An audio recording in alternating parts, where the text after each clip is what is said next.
Welcome. Today, we are strapping in to analyze a cultural missile that landed in the summer of 1986, and, well, it changed Hollywood, the music industry, and military recruitment forever. We are, of course, talking about the landmark film, Top Gun.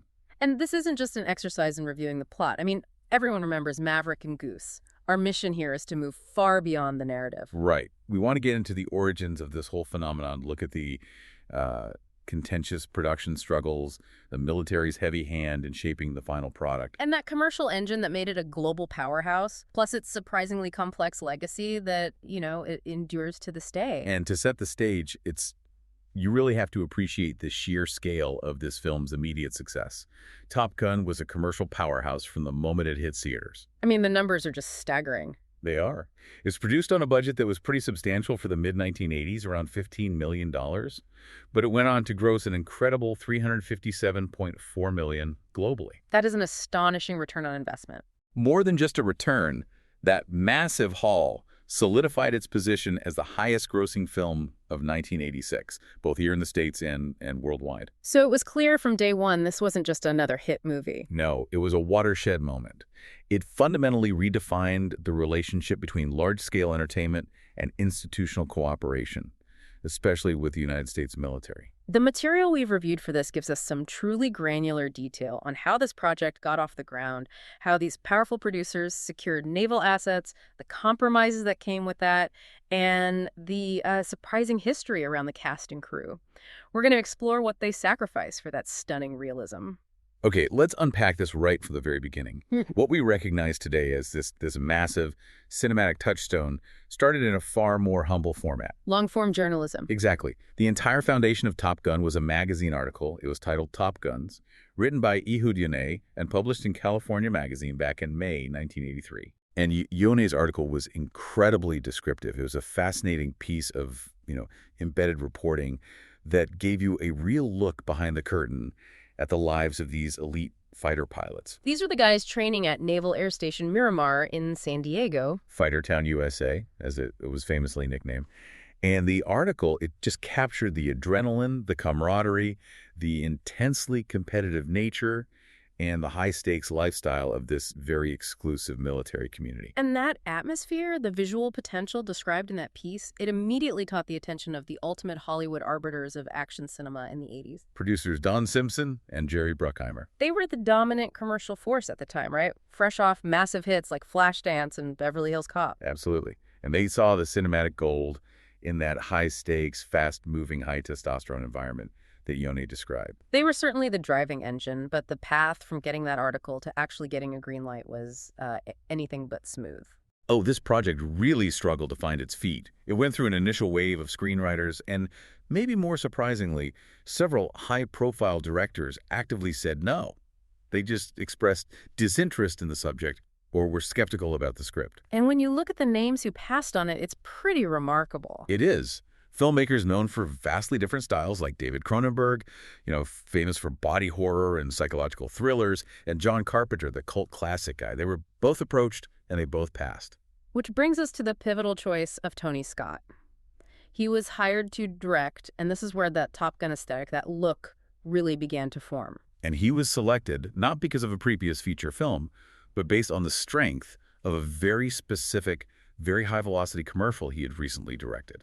Tell us more about that commercial, because it really sounds like the blueprint for the film's visual style. It was a commercial for the Swedish car company, Saab, promoting the Saab 900 Turbo.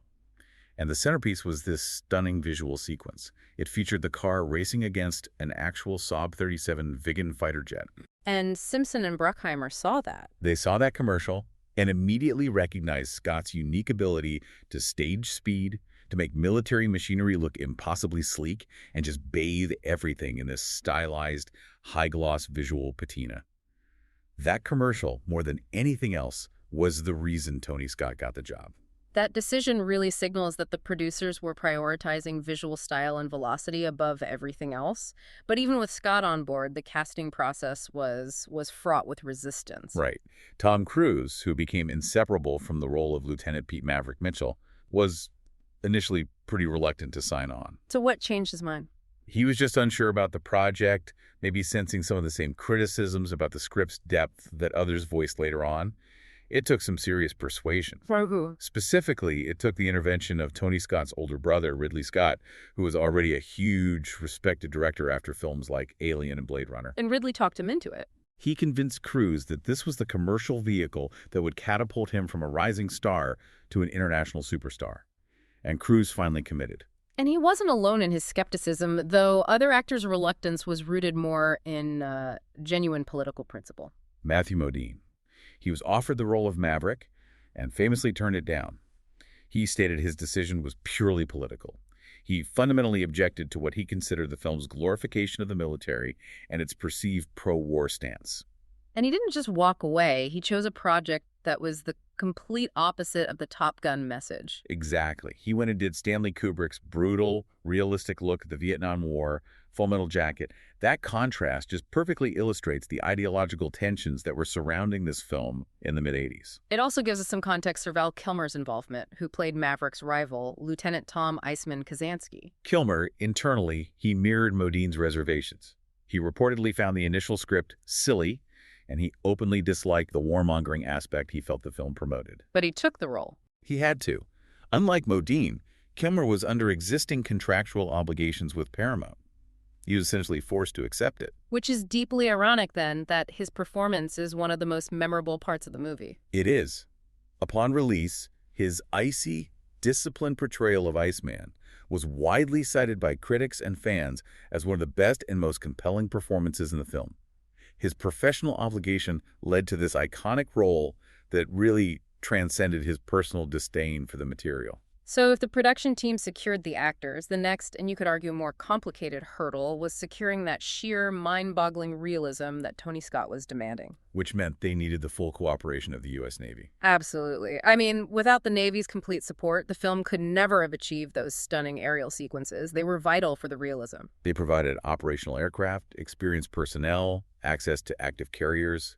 They used assets and crew primarily from Carrier Air Wing 15, CBW-15. This was the key ingredient that elevated the film beyond just standard Hollywood model work. But as we mentioned earlier, that cooperation came at a very steep price. Financially, yes. Paramount was required to pay some pretty substantial fees for the privilege of using operational military assets. How much are we talking? The Navy charged U.S. $7,800 per hour, just for fuel, maintenance, and other operating costs whenever aircraft were flown specifically for the film. Meaning flights that were outside their normal duties. Exactly. And let's contextualize that fee for a moment. $7,800 an hour in 1986. If you calculate that for inflation, you're looking at roughly $22,100 per hour in today's dollars. That is an enormous financial commitment just for flight time. What does that compromise tell us about the Navy's priorities versus Paramount's? Well, it highlights a critical tension. Paramount was paying a premium for authenticity. They needed that visual integrity to sell the film. The Navy, meanwhile, saw this as an opportunity for unparalleled public relations and recruitment. So they were willing to provide the assets. But the actual cost of cooperation wasn't just financial, it was creative. The Navy exercised strong and detailed influence over the script, demanding changes that ensured their image was presented in the most favorable and, operationally correct light. So the producers basically accepted that they had to sacrifice creative freedom and geopolitical complexity as the price of admission for those authentic fighter jets. Precisely. They had to submit to military script approval. And we have concrete examples of these mandated changes. In the original script drafts, for instance, the location of the opening dogfight was Cuba. Which would have been geopolitically sensitive, to say the least. Very provocative. The Navy demanded it be moved to the neutral, sanitized setting of international waters. And the scope of their influence extended to the dialogue and safety procedures, right? Yes. Language and dialogue throughout the script were frequently toned down to eliminate slang or behavior the Navy felt was unbecoming of their officers. And what's more, a planned scene that would have depicted a dramatic but highly sensitive crash on the carrier deck was removed entirely. They just didn't want that image out there. The Navy wanted to control the visual narrative around risk and procedure, ensuring the final film emphasized their professionalism and reliability, not potential failures. This level of control, interestingly, extended directly into the central romance of the film. It's a fantastic case study in how military policy can shape a Hollywood romance. You see, the U.S. military had, and still has, these strict regulations prohibiting fraternization between officers and enlisted personnel. Which created a massive plot problem for the filmmakers. The huge one. Because early drafts had Maverick's love interest as either a female enlisted Navy member or even an aerobics instructor working on the base.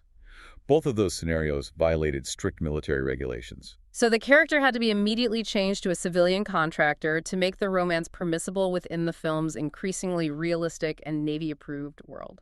And that's how we got Charlie Blackwood.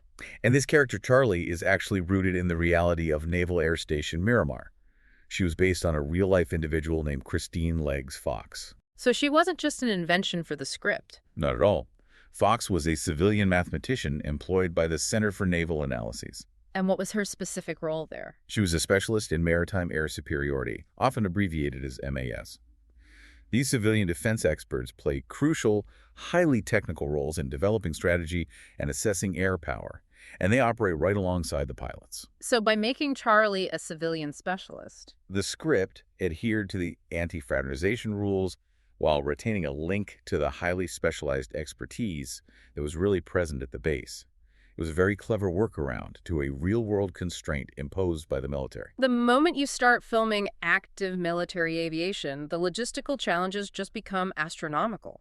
Where did the crew even begin to manage the sheer scope of this production? Well, the physical production footprint was extensive. Filming initially began in Oceanside, California, to capture some of the civilian life elements before moving to the heart of the story, Naval Air Station Miramar. But not all the flight work could happen over San Diego. No, many of the land maneuvering sequences, especially those that required complex ground-mounted camera setups and low-altitude passes, were actually shot further inland at NAS Fallon in Nevada. And they needed a stand-in for the enemy. The movie is constantly referencing the fictitious MiG-28s. Those infamous MiG-28s were played by the Northrop F-5. The F-5 is a smaller, highly maneuverable and reliable fighter jet, which made it versatile for simulating the hostile high-performance aircraft they needed for the dogfights. And using real F-5s, even as stand-ins, added to the visual authenticity. Immensely. And there's an anecdote from the filming aboard the Carrier Enterprise that just perfectly encapsulates director Tony Scott's commitment to visual splendor, regardless of cost or operational difficulty. This is one of the great pieces of Hollywood lore, isn't it? It really is. Scott was obsessed with a highly specific shot, a dramatic backlit sequence of aircraft landing and taking off with the sun hitting the jets just right. And while they were filming on the Enterprise, the ship's commanding officer changed the carrier's course for operational reasons. Right.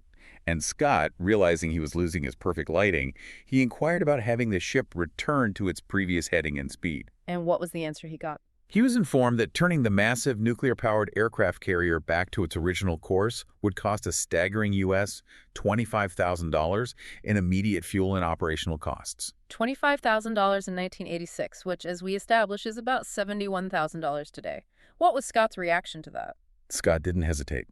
He immediately, right there on the spot, wrote the captain a personal check for $25,000 so the ship could be turned back. It's just incredible. And that audacity allowed him to capture 5 more minutes of the specific, perfectly backlit footage he wanted. It speaks volumes about the level of uncompromising visual dedication Scott brought to the project. The real pilots who participated in the film also added to the authenticity and the danger. Future NASA astronaut Scott Altman was among the elite pilots of VF-51 who flew many of the actual stunt sequences. And Altman was responsible for some of the most memorable non-CGI moments in the film. He was the pilot who was featured flipping the bird to the pursuing MiG-28 in the opening sequence. And he was the one who performed the infamous buzzing the tower stunt. The very one that nearly got Maverick grounded in the film. And that specific low-altitude stunt created real-world chaos, didn't it? It did. It was so realistic and likely so jarringly loud that local residents in the San Diego area became genuinely concerned. They weren't aware a film was being shot. They just saw a jet doing something incredibly dangerous. Exactly. They saw an aircraft executing an incredibly dangerous and illegal maneuver. They called the Navy base and local news media in droves, genuinely believing they had witnessed a berserk pilot violating every safety rule imaginable. The film captured that thrill perfectly, but it created an immediate headache for the Navy's public affairs team. And while we celebrate these technical achievements, we absolutely have to acknowledge the genuine tragedy that struck during production. It's a reminder of the extreme danger involved in capturing these aerial feats. This is crucial. We have to remember, renowned aerobatic pilot Art Skoll. He was hired specifically for in-flight camera work, capturing footage from extremely demanding angles. And on September 16, 1985, the filming schedule called for him to perform a highly technical and dangerous flat spin maneuver over the Pacific Ocean. During the attempt, the aircraft entered a spin from which he could not recover.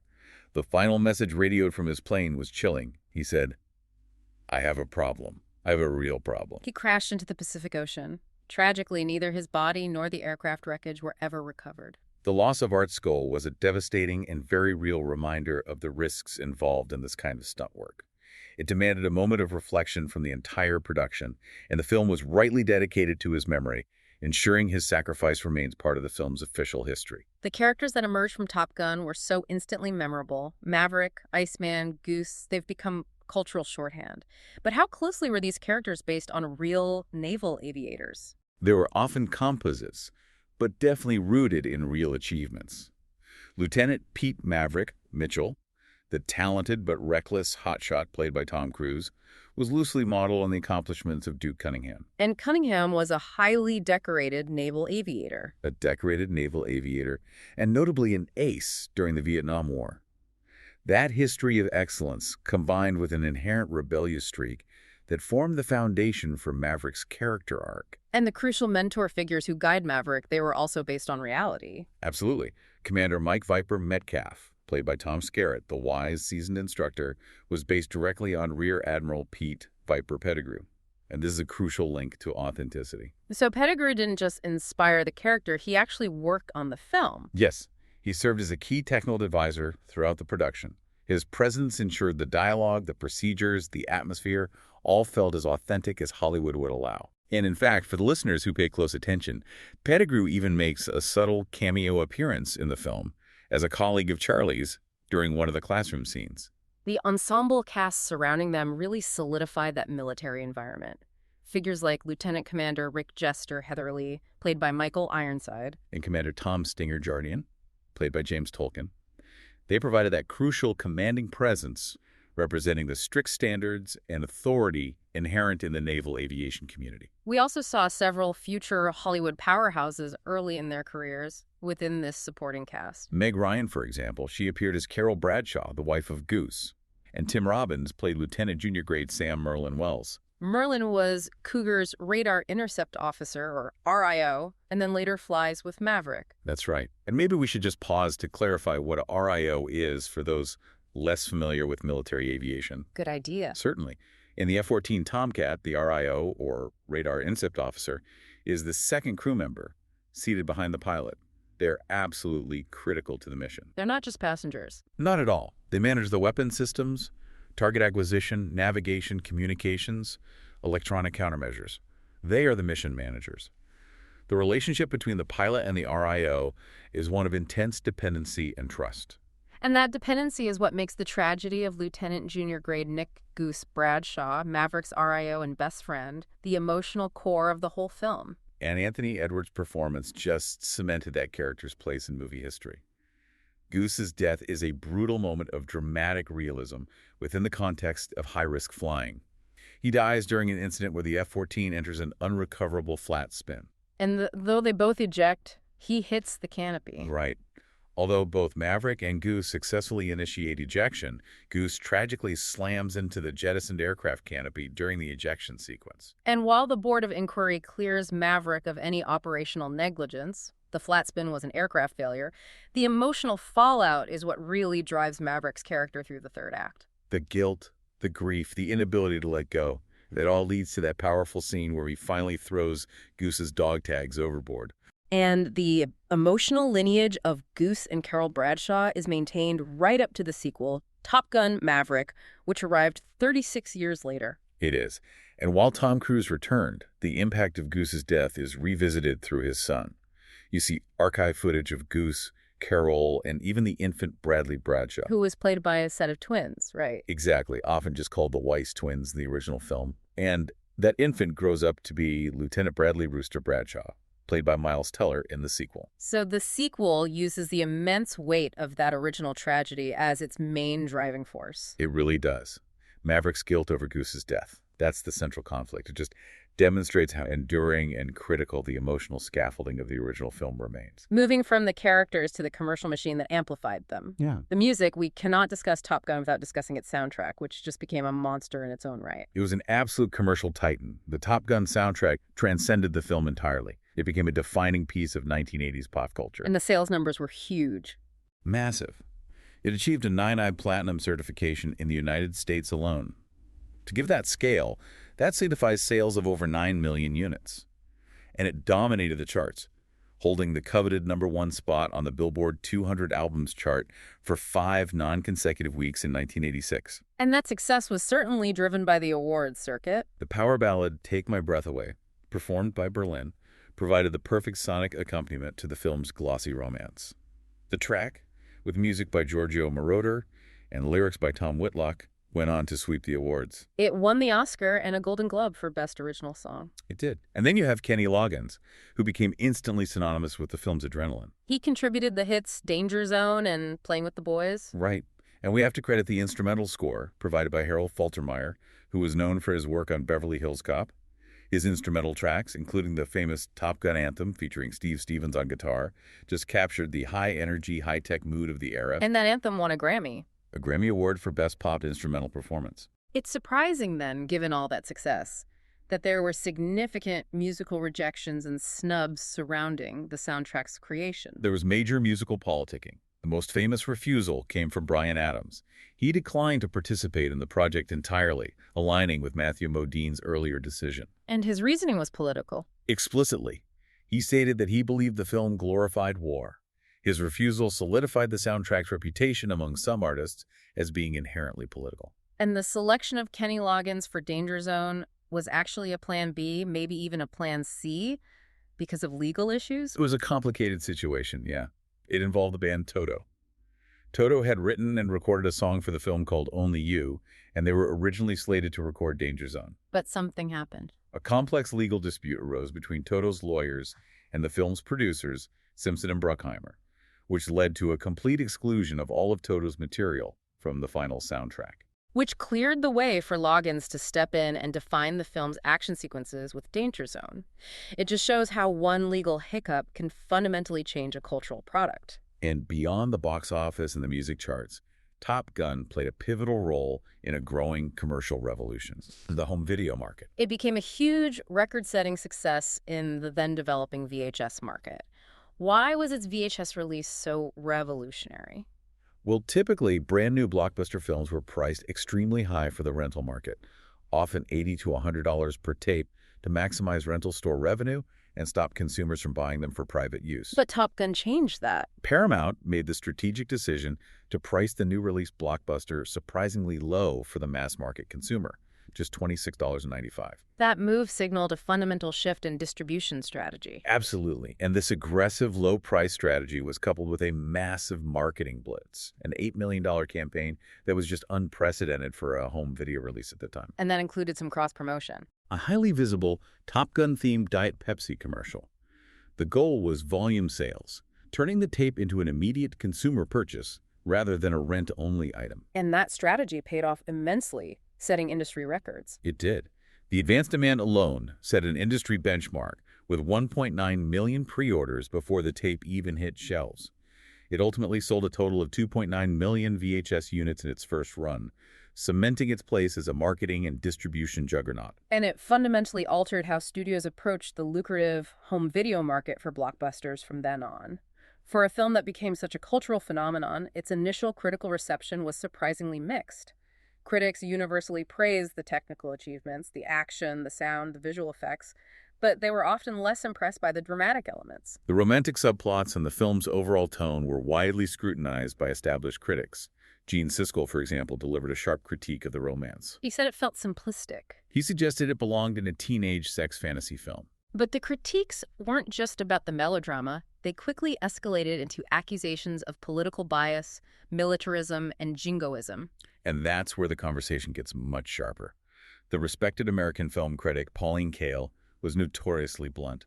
famously calling the film a shiny homoerotic commercial. Her comment focused on the polished, consumerist nature of the film, suggesting it prioritized style and idealized male bonding over substance or realism. Right. And filmmaker Oliver Stone, a decorated veteran of Vietnam who directed highly critical war films, he went even further with his condemnation. Stone stated that the film sold the idea that war is clean, war can be won. He argued that it presented a sanitized, high-tech, and consequence-free image of military conflict. He famously added that watching the film, nobody in the movie ever mentions that he just started World War III, which really summarizes the argument that the film ignored the actual geopolitical stakes of military engagement. This criticism was so persistent that even Tom Cruise himself felt the need to address it. Indeed. While promoting Oliver Stone's own book, born on the 4th of July, just a few years later, Cruise attempted to distance himself from the intensity of the political debate surrounding Top Gun.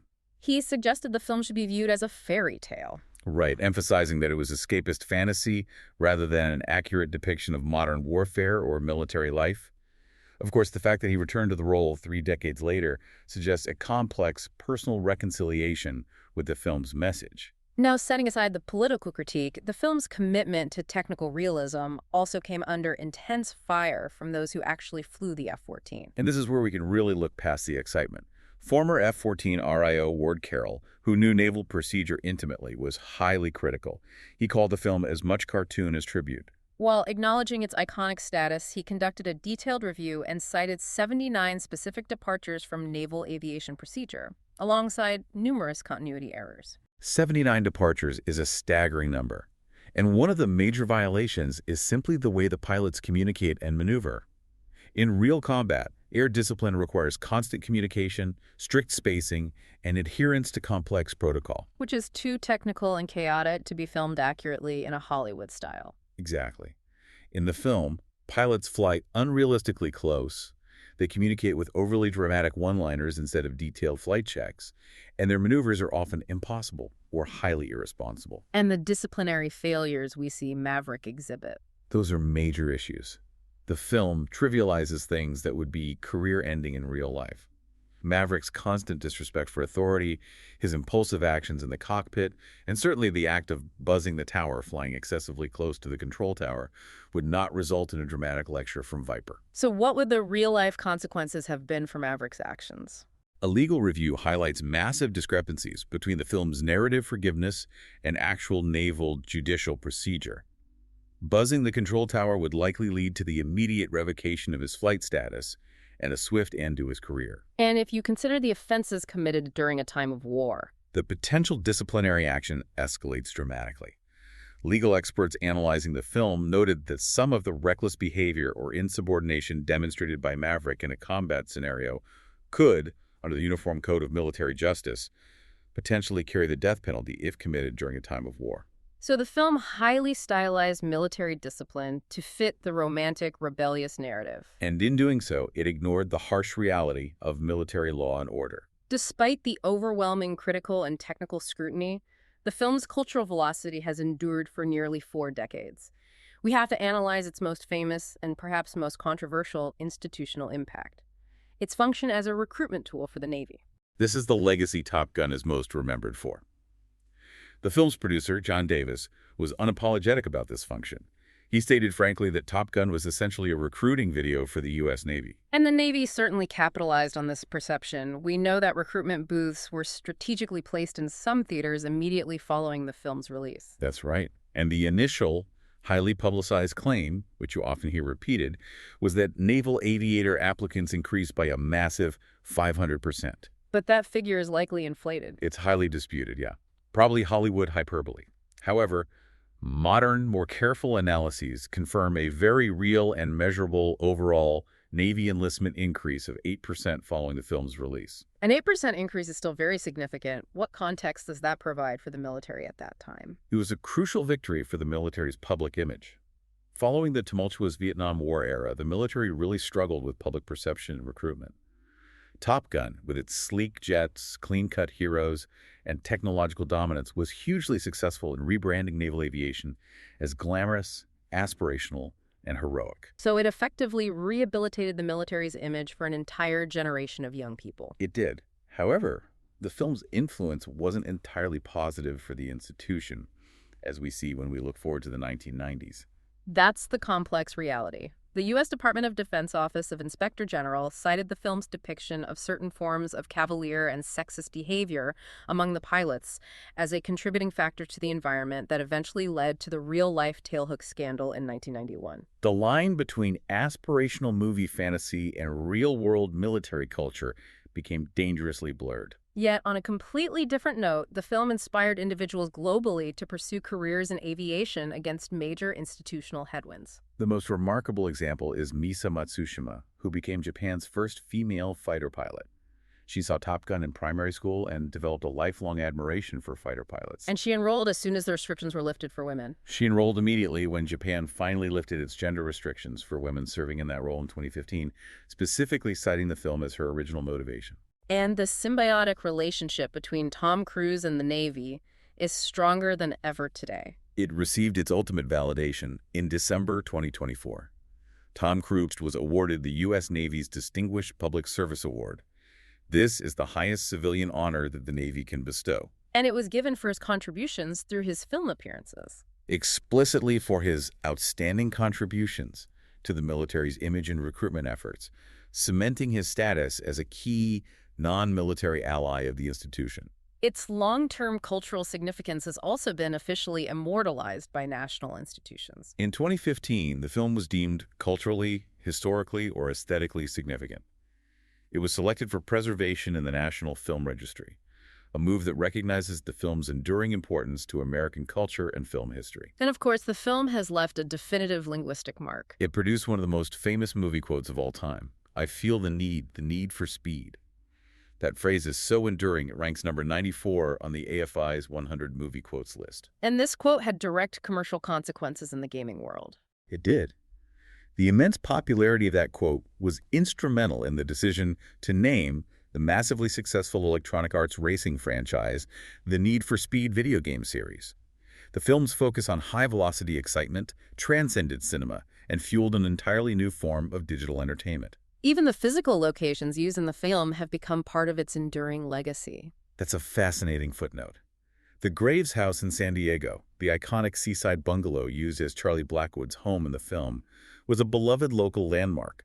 When its demolition was threatened, it was physically relocated, renovated, and now operates as a high-end pie shop called Hi Pie. So the film's physical footprint remains on the map of Southern California? It does, and the film's influence and high-gloss style are constantly parodied and referenced across popular culture, proving its continuing relevance. It's been lovingly skewered in comedy films like Hot Shots in 1991, starring Charlie Sheen. And Team America, World Police in 2004. More seriously, its narrative structure and focus on military procedure inspired several long-running military television dramas, most notably JAGI, and the massive subsequent NCIS television franchise. And of course, the monumental sequel, Top Gun: Maverick, arrived 36 years later in 2022 to immense critical and commercial success, confirming the original's enduring appeal. And the sequel was dedicated to the memory of original director Tony Scott, who tragically died in 2012. And while Tom Cruise and Val Kilmer returned, the casting strategy was notable. Original female leads like Kelly McGillis, who played Charlie, were not asked to return. The sequel chose to focus the emotional return entirely on Maverick's relationship with Goose's adult son, Rooster. Exactly, played by Miles Teller, as well as that enduring rivalry with Kilmer's Iceman. And the original film itself maintains its relevance through an aggressive re-release cycle. It continues to demonstrate its cinematic power, particularly on the big screen. You had a major 2013 IMAX 3D re-release, followed by a 2021 Dolby Cinema screening, proving its visuals stand up to modern viewing technology. And Paramount has already announced its plan for a 40th anniversary re-release. For May 2026, ensuring that this cinematic icon will be experienced by future generations in the format Tony Scott intended. We have completed our analysis of Top Gun's remarkable history, tracing it from an elite magazine article all the way to a global commercial juggernaut and a key piece of institutional history for the U.S. Navy. We started with a film that was politically criticized and technically inaccurate, yet it managed to transcend those initial reviews to become a timeless cinematic achievement. And if we connect this back to the broader picture of entertainment and institutional image, we have to consider the incredible power of Hollywood fantasy. Top Gun achieved massive cultural success and demonstrably inspired millions, but that success came with a cost. The necessity of the Navy altering the script? Right, demanding the removal of sensitive geopolitical references and carrier crashes, Right. and the sheer volume of documented technical inaccuracies detailed by experts like Ward Carroll. It raises a profound question for all of us. Where does the line truly lie between creating a product that honors military service, thereby boosting recruitment and morale, and leveraging pure Hollywood fantasy that compromises on integrity and real-world consequences? That is the complex legacy this film leaves for you to consider the next time you hear Danger Zone. Thanks for listening.